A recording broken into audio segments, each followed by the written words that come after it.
Amen. Sasa twende tukamuombe Mungu, tufungue ibada yetu ya siku ya leo.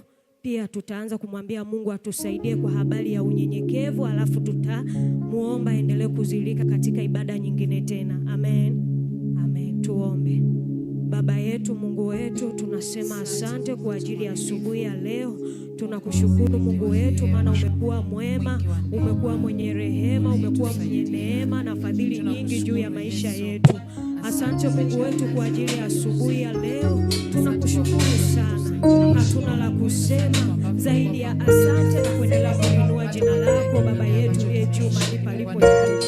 Mungu, tunasema asante, umesema nasi kwa habari ya unyenyekevu asubuhi ya leo. Mungu, tunashukuru kwa kutukumbusha kuhusu swala la unyenyekevu. Bwana, tunasema asante. Tunaomba Roho wako akazidi kutufundisha na kutuelekeza, akazidi kutuelekeza na kutufundisha tutende yale ambayo yanakupendeza wewe. Tusaidie Mungu, maana peke yetu hatuwezi. Bwana, tunaomba neema yako, udhihirisho wako ukaendelee kuwa pamoja nasi katika ibada nyingine tena. Tunakualika mahali hapa ukaendelee kuwa pamoja nasi. Roho wako Mtakatifu awe pamoja nasi. Nguvu zako Bwana tupe pamoja nasi.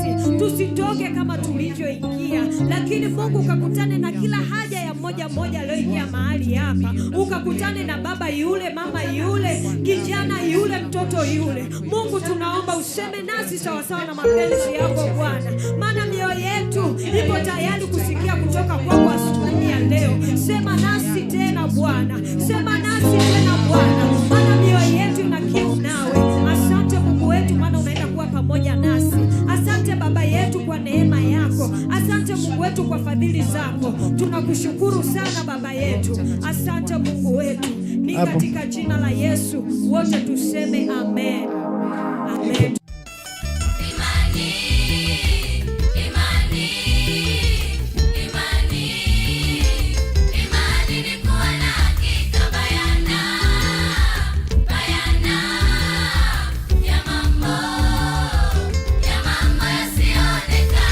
Unanisikia?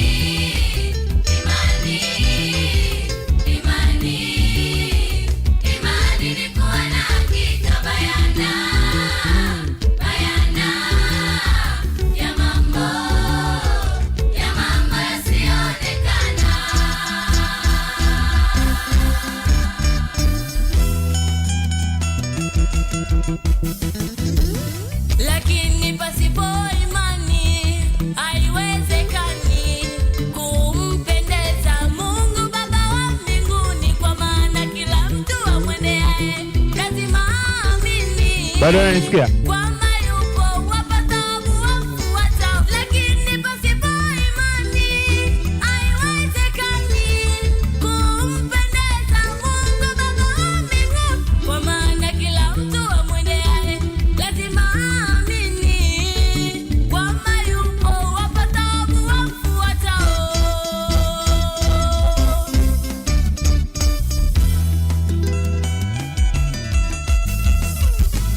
Aminia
Kristo. Haleluya.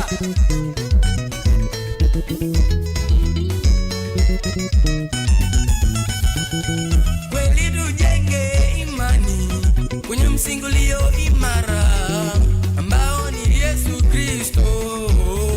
Kweli tujenge imani kwenye msingi ulio imara ambao ni Yesu Kristo.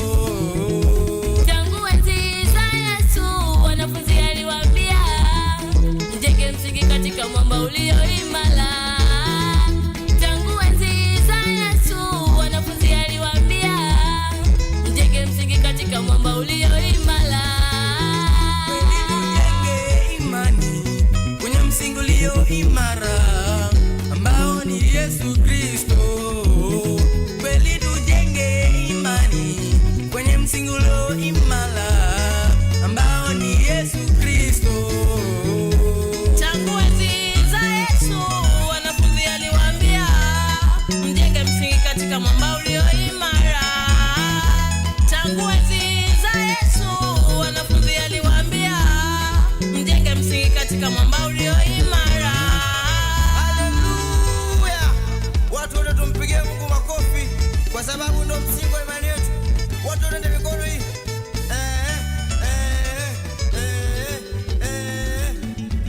Haleluya.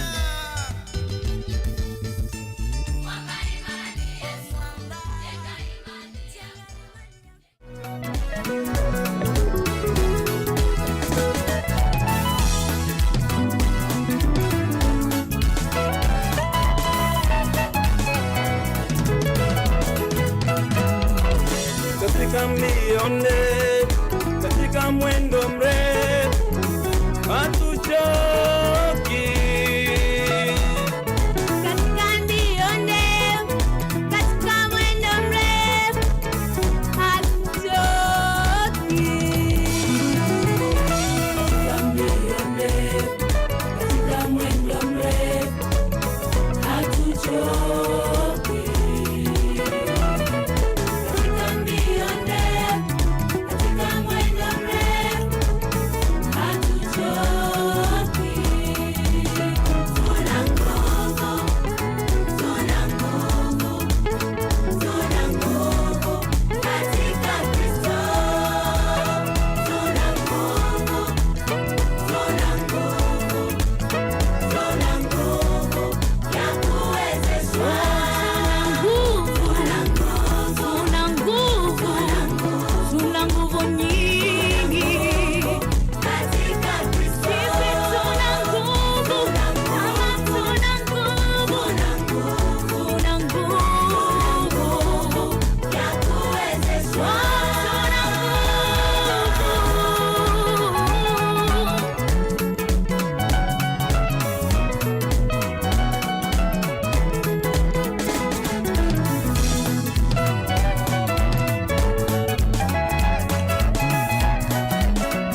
kutoka kwa Mungu wangu.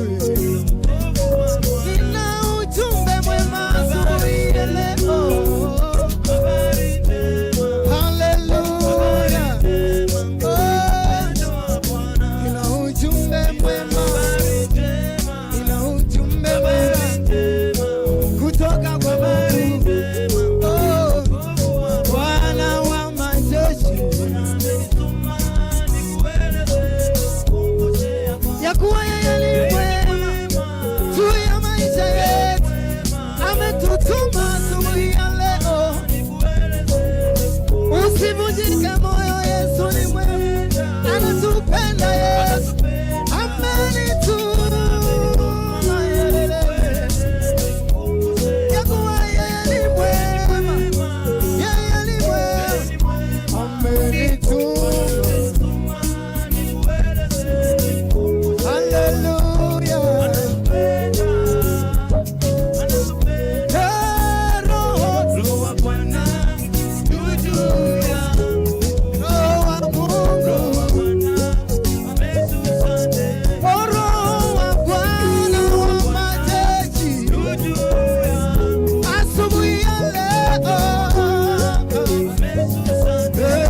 amenipaka mafuta.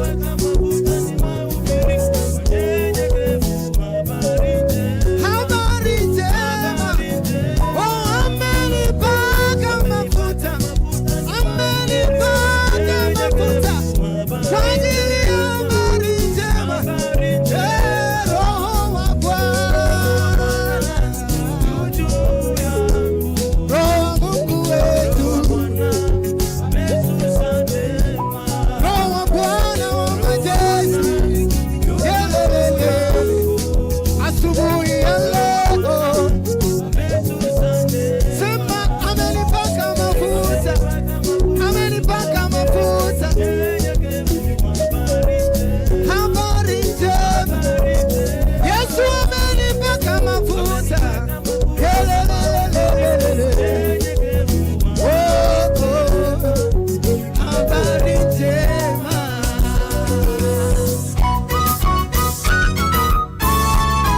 Makofi kwa Mungu wetu kwa sababu ni mwema juu ya maisha yetu. Haleluya. Nione nyuso za furaha asubuhi ya leo. Nione mkono namna hii. Yeah, yeah, yeah, yeah.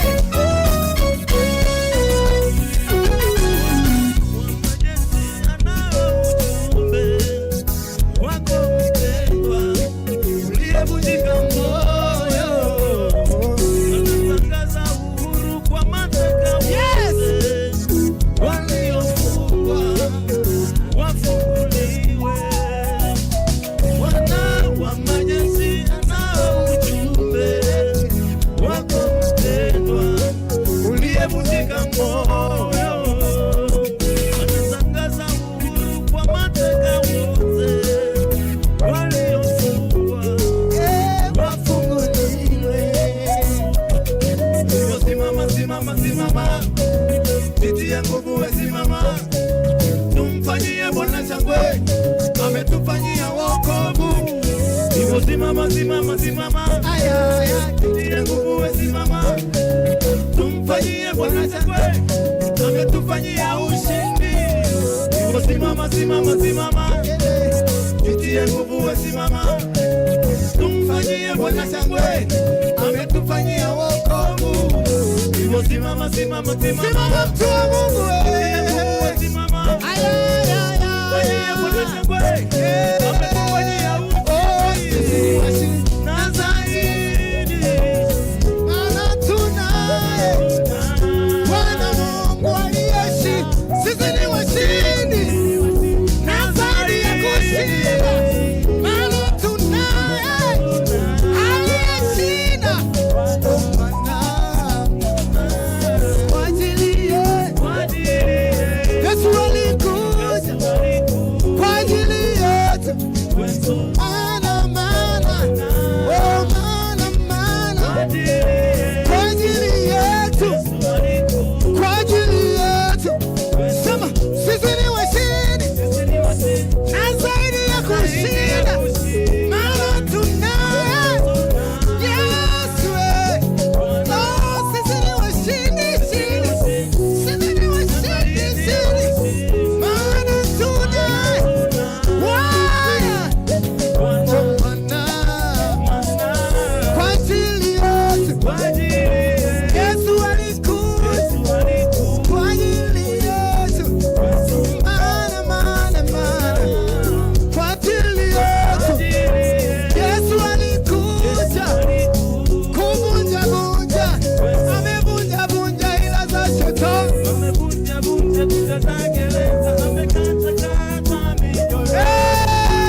amevunja tuko huru tena. Yesu amevunja. Hebu tusemea maneno kanisa zima, ni maneno mazuri. Oh, Yesu amevunja.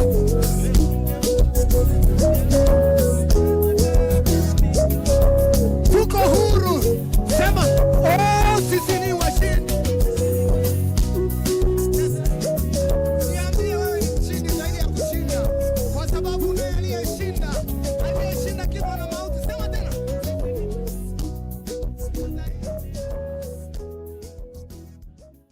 Mungu wetu na Baba yetu, tunayo furaha kubwa kabisa kwa siku hii nzuri na njema ambayo Mungu umeifanya kwa ajili yetu. Umetupa uhai, umetupa uzima, umetulinda, umetutetea, na tuko hivi leo kwa sababu Bwana umetupigania. Na asante hata kwa neema hii ya kuingia katika hema yako.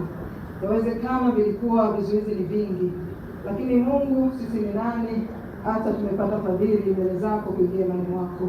Mungu, ninakushukuru tu. Asante Bwana, tumekusanyika kama ilivyo desturi ya watakatifu wengine, nasi tumefanya hivyo watoto wako kwako leo Baba yetu.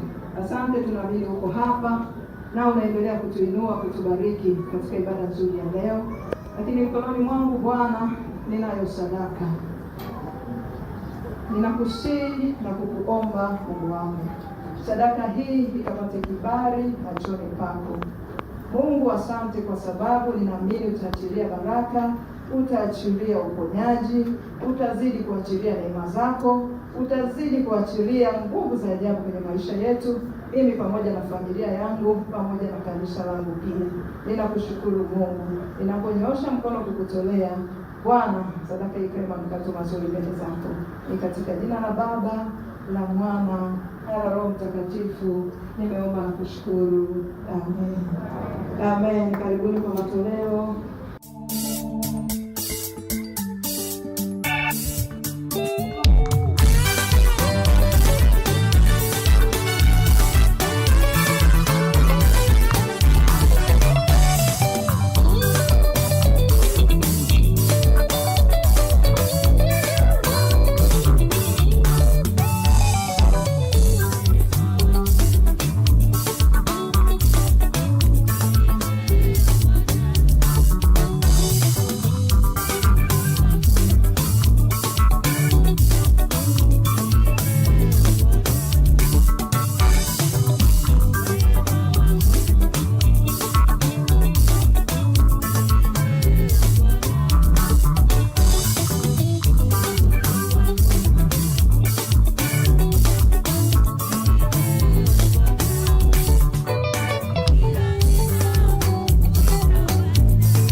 Baba yetu uliye mbinguni, mfalme wa mabwana, wewe ambaye umeziumba mbingu na nchi na vitu vyote vigazavyo, ni kazi ya mkono wako. Ndio Bwana. Maana ulisema na tuumbe mtu kwa mfano wetu na sura yetu. Ndio Bwana. Na hivyo ukamfanya mwanamume na mwanamke. Yes. Tunapokuweko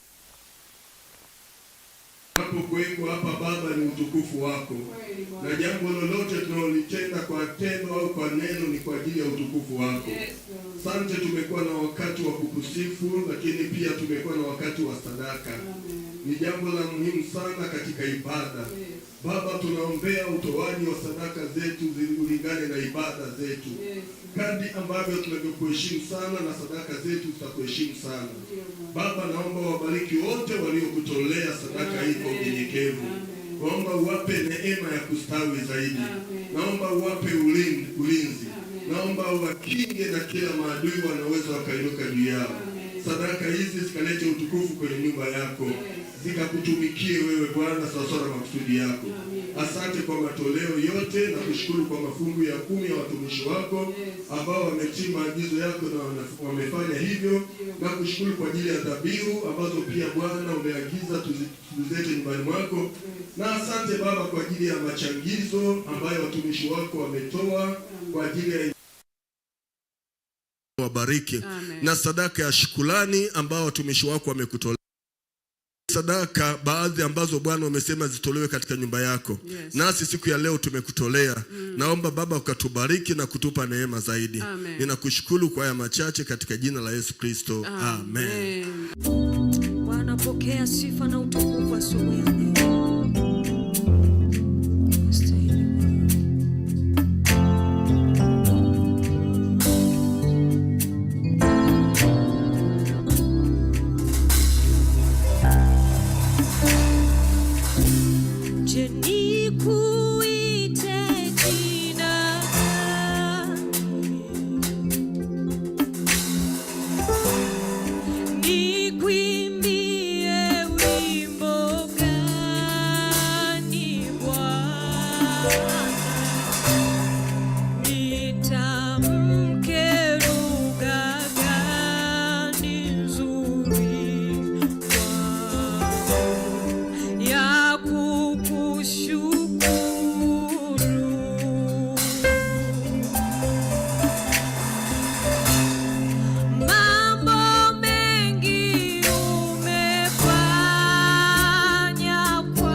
Bwana Yesu asifiwe siku ya leo.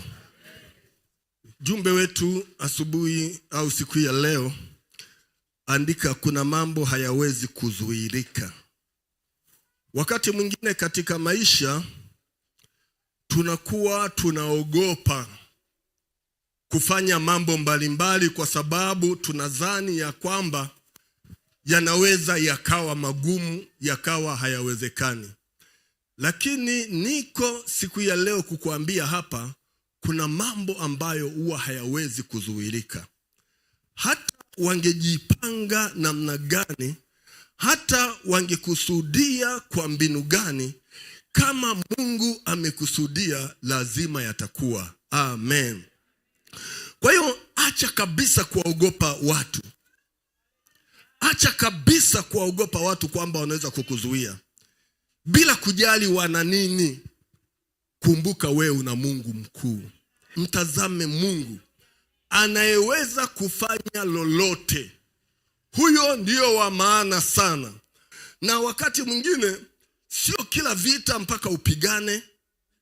Vita vingine haupigani, Mungu mwenyewe wa kisasi anamaliza. Kuwa na ndoto ambayo itakufikirisha. Mara nyingi watu wanaotumia akili vizuri ni watu wenye mipango mikubwa kuliko watu wanaolala. Ndiyo maana hakuna mtu aliye na usingizi mwingi kama maskini, maana hana mipango. Masikini analala saa 2, anaamka saa 2 asubuhi, hana mipango. Lakini mtu mwenye mipango halali mapema hivyo. Mtu mmoja akasema, ndio maana maskini tunazaa watoto wengi, nikiwemo na mimi. Ndio maana maskini wanazaa watoto wengi, kwa sababu ukienda kulala saa 2 nimeishia hapo, wasomaye na afahamu. Uwe na ndoto kubwa inakufikirisha, ambao wakati mwingine hata unashindwa kula, unaacha kula. Watu wenye akili wakati mwingine huwa wanafika mahali paka anasahau, hivi nimesha kula au sijala. Waza, kusudia kwenda mahala fulani. Uwe na ndoto. Bwana Yesu asifiwe. Alafu ile ndoto yako mshirikishe Mungu. Mungu, naomba hii itimie. Naomba jambo hili liwe. Nataka tusome Mathayo sura 27 mstari wa 62 hadi wa 66. Mathayo sura ya 27 mstari wa 62 mpaka wa 66.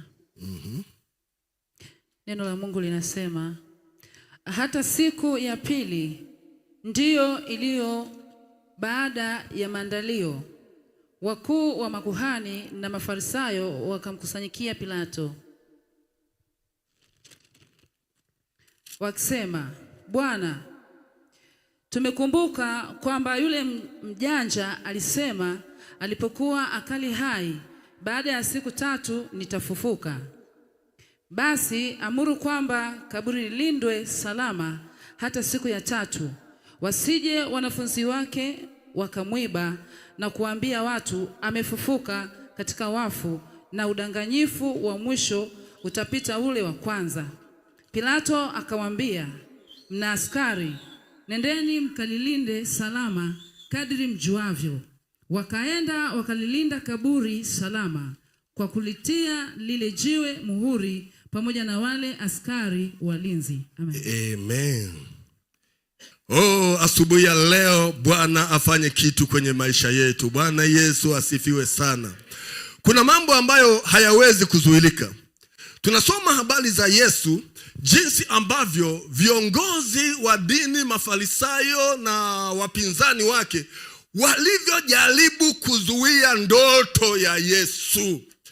Yesu alikuwa na ndoto kama Mwokozi, na Yesu ndoto yake aliwaambia wazi ya kwamba bomoeni hekalu hili, baada ya siku 3 nitalijenga.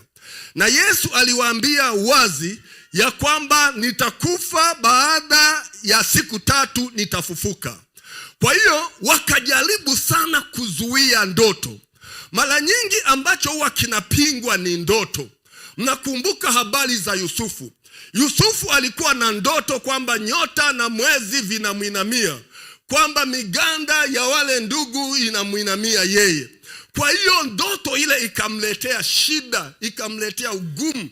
Na mimi nasema ni vizuri kutumia, yani kuwa na ndoto na kutumia bidii kwa ajili ya ile ndoto ulionayo. Usiwe mtu mwoga wa kukata tamaa. Kwa hiyo Yusufu wakataka kumuua ili kwamba wazuie ndoto yake, lakini hawakuweza kuzuia. Bwana Yesu asifiwe. Vivyo Yesu ndoto yake aliiweka wazi, na wakasema huyu mtu ndoto hii haitatimia. Kwa hiyo wakatafuta namna ya kumkamata, wakatafuta namna ya kumzuia. Kwa hiyo walipomkamata Yesu na walipomsulubisha Yesu, waliamini ya kwamba tumemnasa na halitatimia jambo lolote. Na walipomuua Yesu, wakafikiri ya kwamba hakitakufanyika kitu. Kuna mambo hayazuiliwi hata na kifo. Kuna mambo hayazuiliwi hata na askari. Kuna mambo hayazuiliwi hata na wakubwa. Kuna mambo hayazuiliwi hata na ndugu. Kwa hiyo wakataka kuzuia ndoto aliyokuwa nayo Yesu. Walipokuwa wanamkamata, walikuwa wanashangilia, wanasema sasa tumemmaliza, yuko mikononi mwetu. Wakamtendea kadri walivyokuwa wanaweza. Lengo lao ni kumnyamazisha. Lengo lao ni kuzuia ile kazi aliyokuwa amekuja kufanya Yesu. Na kikubwa kabisa cha mwisho, walipokuwa wamemsulubisha, wamemzika kaburini. Biblia inasema siku ya pili wameshamuua pale msalabani, wamemshusha, wamempeleka kaburini, wamemzika. Lakini ghafla wakakumbuka siku ya pili ya kwamba yule mjanja alisema ya kwamba siku ya tatu atafufuka. Kwa hiyo hawa watu wakakumbuka jambo hili, wakasema na akifufuka hii itakuwa mbaya kuliko uongo wa kwanza. Hii itakuwa mbaya kuliko habari ya kwanza. Kwa hiyo Biblia inasema wakamkusanyikia Pilato, wakamwendea Pilato, wakamwambia Pilato, unakumbuka yule mjanja alisema ya kwamba baada ya siku tatu atafufuka.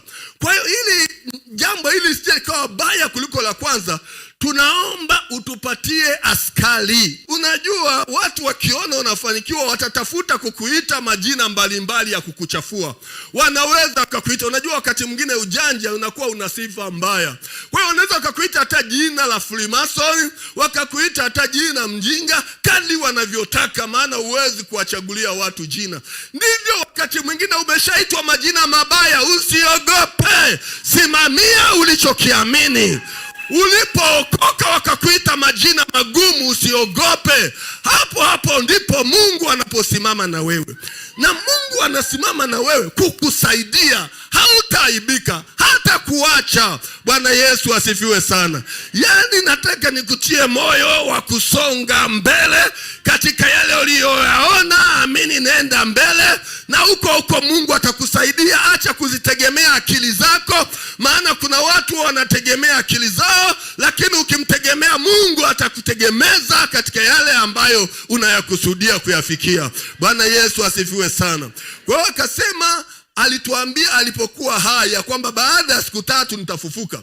Basi amuru kwamba kaburi lindwe salama hata siku ya tatu, wasije wanafunzi wake wakamuiba. Sio kwamba akafufuka, wasije wanafunzi wake wakamuiba, maana waliamini kabisa ya kwamba hapa ndiyo mwisho, hapa tumeshamuua, ndiyo mwisho. Lakini kuna mambo ambayo hayazuiliwi hata na kifo hakiwezi kuzuia. Kwa hiyo lilindwe, wasije wanafunzi wake wakamuiba na kuwaambia watu wamefufuka katika wafu, na udanganyifu wa mwisho utapita ule wa kwanza. Pilato akawaambia, mna askari? Nendeni mkalinde salama kaburi mjuavyo.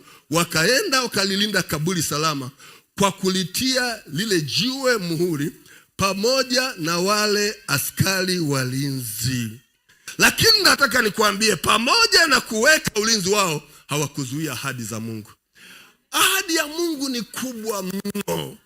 Mungu akisema ameahidi, Mungu ameahidi. Wala ahadi yake haitazuiliwa na kitu. Tatizo ni wewe mwenyewe kuogopa na kuvunjika moyo. Lakini ukimtazama Mungu, Mungu ni mwaminifu sana. Biblia inasema wakaweka jiwe kubwa kwenye mlango wa kaburi. Lakini zaidi ya hayo, wakaweka na muhuri ili kwamba kaburi lile lilindwe liwe salama, asije mtu akamtoa Yesu kaburini. Lakini zaidi ya hayo, wakaweka na askari.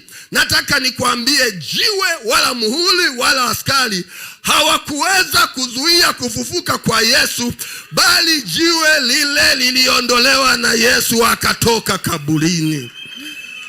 Kuna vitu utatoa jasho sana. Kuna watu utataka wakwamisha, utahangaika sana. Utashindwa kulala, wao watasonga mbele. Kuna watu utawachukia, utaumia sana. Utapata na vidonda vya tumbo, lakini wao watasonga mbele. Achana na kile ambacho Mungu amemwekea mtu. Achana na kile Mungu amempangia mtu. Bwana Yesu asifiwe. Nipo kukwambia hawatakuzuia. Ushindi lazima upatikane. Bwana Yesu asifiwe. Kwa ile jiwe likakutwa likaondolewa. Sasa lile jiwe kuondolewa kaburini, halikuondolewa kaburini ili kwamba Yesu afufuke. Lile jiwe liliondolewa kaburini ili watu waone hayumo kaburini. Ni hilo tu ndio lilofanya ile jiwe likaondolewa, ili watu waone hayumo kaburini. Maana Yesu kufufuka, angefufuka angepita tu hata kama jiwe lipo. Kwani ile jiwe ndio ilikuwa inamzuia? Yesu hakuwa anahitaji mlango wa kupita. Yesu hakuwa anahitaji huduma za namna gani. Lakini jiwe likaondolewa ili wajue wanaofika waone hayumo kaburini, sawasawa na ahadi ya Mungu. Kwa hiyo jiwe lililowekwa mbele yako na wewe halitazuia ahadi ya Mungu. Watakuwekea mawe lakini hawatakuzuia. Anayeweza kujizuia ni wewe mwenyewe na mawazo yako ya kijinga. Kama utakata tamaa, mimi nakuahidia ya kwamba ahadi ya Mungu itakuja juu ya maisha yako na utafanikiwa. Pambana, simama na Mungu, usivunjike moyo. Watu wasikuvunje moyo, wala wanaokuwekea kukatisha tamaa. Ninakataa kukatishwa tamaa katika jina la Yesu Kristo. Bwana Yesu atukuzwe sana. Biblia inasema siku ya kwanza ya juma, wale wanawake, tusome kidogo sura ya 28. Hata Sabato ilipokwisha, ikipambazuka siku ya kwanza ya juma, Mariamu Magdalene na Mariamu yule wa pili walikwenda kulitazama kaburi. Na tazama, palikuwa na tetemeko kubwa la nchi, kwa sababu malaika wa Bwana alishuka kutoka mbinguni, akaja akaliviringisha lile jiwe, akalikalia. Na sura yake alikuwa kama umeme, na mavazi yake meupe kama theluji. Na kwa kumwogopa wale walinzi, wakatetemeka, wakawa kama wafu. Malaika akajibu akawaambia wale wanawake, msiogope ninyi, kwa maana najua ya kuwa mnamtafuta Yesu aliyesulubiwa. Hayupo hapa, kwani amefufuka kama alivyosema. Njooni mpatazame mahali alipolazwa. Hapo tunaishia hapo. Bwana Yesu asifiwe sana. Bwana asifiwe tena. Kwa hiyo wakamweka Yesu kaburini wakijua ya kwamba wamemaliza. Lakini siku ya kwanza ya juma, wakati kuna pambazuka, hawa wanawake Mariamu pamoja na Mariamu yule wa pili, Biblia inasema walikwenda kaburini. Walikwenda kaburini wakitaraji ya kwamba watakuta maiti ya Yesu. Watamkuta yule aliyekufa ndani ya kaburi. Na walikuwa wamejiandaa, wamebeba na manukato. Maana aliposulubiwa hawakupata nafasi ya kumwandaa kwa taratibu za Kiyahudi. Kwa hiyo wakabeba. Na kama nilivyosema, Kaburi kufufuka ilikuwa ni kwa ajili ya ushuhuda, watu wakija waone ya kwamba hayumo kaburini. Walipofika mahala pale wakakuta kaburi liko wazi, na wakakuta badala ya kukuta kuna mtu aliyekufa. Haleluya! Badala ya kukuta kuna mtu aliyekufa pale kaburini, wakakuta kuna malaika. Haleluya! Hawakukuta maiti, walikuta kuna malaika, naye malaika amekaa juu ya lile jiwe. Haleluya! Kila jiwe waliokutengenezea utakaa juu yake. Haleluya! Ninaomba maadui zako watetemeke, ninaomba mipango yao ivunjike. Haleluya! Haleluya! Watakuwa wakikusema, lakini wakiona sura yako wanatetemeka. Kila mmoja anaaga, anaondoka, kila mmoja anatoroka kwa njia yake. Watakuja kwa njia moja, watawatanika kwa njia 7. Haleluya! Ndivyo walinzi wakaogopa. Ninaomba utisho wa Mungu unapofika kwa maadui zako, watetemeke na waondoke, watetemeke na watawanyike katika jina la Yesu Kristo. Wale walinzi wakawa kama wafu. Wale wamama waliokuwa wamekuja na manukato yao, wao hawakutetemeka, maana walikuwa upande wa Bwana. Walio upande wa Bwana hawatatetemeshwa, walio upande wa Bwana hawataogopa. Malaika aliwatetemesha wale maadui, lakini kwa wale wamama malaika akawaambia wale wamama, malaika akajibu akawaambia wale wanawake, msiogope, nipo kukuambia usiogope. Bwana ameniweka kama malaika hapa kanisani nikutie moyo yale yote unayoyapitia. Ukiwa mwaminifu kwa Mungu usiogope. Malaika akawaambia wale wanawake ya kwamba ninyi msiogope, ninyi msiogope. Malaika akajibu akawaambia wale wanawake, msiogope ninyi, kwa maana najua mnamtafuta yeye aliyesulubiwa. Hayupo hapa, kwani amefufuka kama alivyosema. Njooni mtazame mahali alipolazwa. Ndio nimesema lile jiwe liliondolewa sio kwa ajili ya Yesu kufufuka. Lile jiwe liliondolewa ili watazame, wahakikishe hayumo kaburini. Kwa hiyo njooni ninyi mtazame pale alipolazwa. Wanawake hao walikuwa wamebeba manukato ili wakampake Yesu. Badala ya manukato wakarudi na ushuhuda, wakakuta Yesu hayumo kaburini. Haleluya! Hauna sababu ya kubeba manukato, hauna sababu ya kubeba uvumba kwamba unaenda kufa. Na kuambia maisha yako unayoyapitia, unaenda kubeba ushuhuda, unaenda kuwa na ushuhuda. Haleluya! Haleluya tena kanisa. Kwa hiyo wanawake hawa walizani wanaenda kumpaka mafuta aliyekufa. Walikuwa wamebeba mafuta ya wafu, lakini wanawake hawa wakakutana na kaburi liko wazi, wakabeba ushuhuda. Utabeba ushuhuda mwaka huu, utabeba ushuhuda katika maisha yako, utabeba ushuhuda. Umechelewa kuolewa, utabeba ushuhuda. Umechelewa kupata mtoto, utabeba ushuhuda. Hiyo sio kwa ajili ya kukosa, ni kwa ajili ya Mungu atukuzwe. Kwa hiyo wale wanawake wakaondoka, wakakimbia, wakaenda kwa wanafunzi, wakawaambia hayumo kaburini, hayumo kaburini. Ikaramasika labushika, hayumo kaburini. Wale wote ambao wanategemea ukwame, asubuhi ya leo Bwana amenipa nikuombe. Asubuhi ya leo Bwana amenipa uikaze mikono yako. Asubuhi ya leo Bwana amenipa ukaze ndoto yako. Ndoto yako itatimia. Watajaribu kuzuia, lakini hawezi kuzuia. Mungu akiwa pamoja na wewe, hakuna wa kuzuia.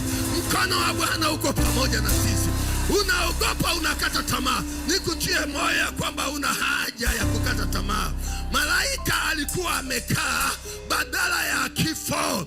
Yupo aliyekaa, yupo aliyekufa kwa ajili yako ili wewe usife, yeye akafa taifa ili uwe hai, ili biashara yako iwe hai, ili familia yako iwe hai, ili afya yako iwe hai. Yeye alikufa, malaika akakaa mahala pa kifo, wakakuta yupo malaika. Malaika ni watumishi ambao Mungu amewaweka kwa ajili ya wanaomwabudu Bwana. Na wewe una malaika watakaosimama kukulinda. Nipo kukuambia maisha yako yatastawi. Nipo kukuambia uzao wako utabarikiwa. Nipo kukuambia una haja kukata tamaa. Oh, haleluya, haleluya. Oh, haleluya. Jina la Bwana litukuzwe sana. Kuna mambo ambayo hayawezi kuzuilika. Mathayo 16 mstari wa 21. Tangu wakati huo Yesu alianza kuwaonya wanafunzi wake ya kwamba imempasa kwenda Yerusalemu na kupata mateso mengi kwa wazee na wakuu wa makuhani na waandishi, na kuwaua na siku ya tatu kufufuka. Na kuuawa na siku ya tatu kufufuka. Na siku ya na waandishi na kuuawa na siku ya tatu kufufuka. Asante sana. Yesu alikuwa na ndoto ambayo maadui walifikiri wanaweza wakaizuia. Kuna ndoto zingine hazizuiliwi. Itatimia tu, itafanya haraka, itatimia. Kuna mambo ambayo nataka umwamini Mungu siku hii ya leo. Bwana, nasikia mzigo mkubwa kuomba kwa ajili ya mtu wa Mungu. Najua tuna upinzani, najua kuna vita. Leo mtangazie adui sitakufa bali nitaishi. Oh, leo tunatangaza ushindi.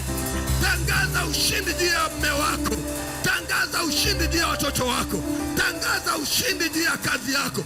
Lazima uwe na kitu cha kusimamia. Mungu anapotaka kutubariki, kuna kitu ambacho tumesimamia. Mungu atubariki tukiwa hewani. Ndio maana Yusufu alikuwa na ndoto. Hiyo aliisimamia na ndio Mungu akambariki kupitia ndoto yake. Kwa hiyo siku ya leo kuna mambo hayazuiliki.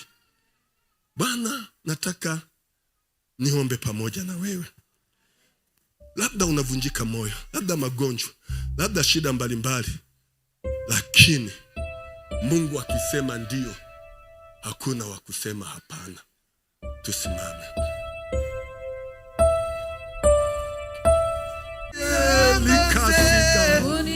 Mwambie Yesu kwa nguvu na kwa sauti yako. Mwambie Yesu kwa nguvu kama unamwamini. Kama unaamini, mwambie Yesu kwa nguvu ya ushindi.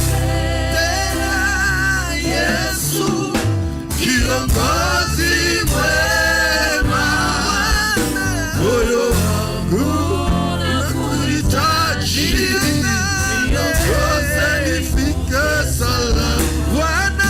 Yesu, Yesu tunakuhitaji. Yesu uliye msaada wetu, Yesu uliye nguvu yetu. Kesha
iondolewe kila muhuri. Wamekuwekea muhuri wa magonjwa, wamekuwekea muhuri wa magonjwa. Leo muhuri wa magonjwa unaondolewa. Wamekuwekea muhuri, wamekuwekea muhuri kwenye ndoa yako kwamba ndoa yako ivunjike. Leo muhuri unaondolewa kwa jina la Yesu. Kila wamaleki wanaosimama njiani waondolewe kwa jina la Yesu, kwa jina la Yesu.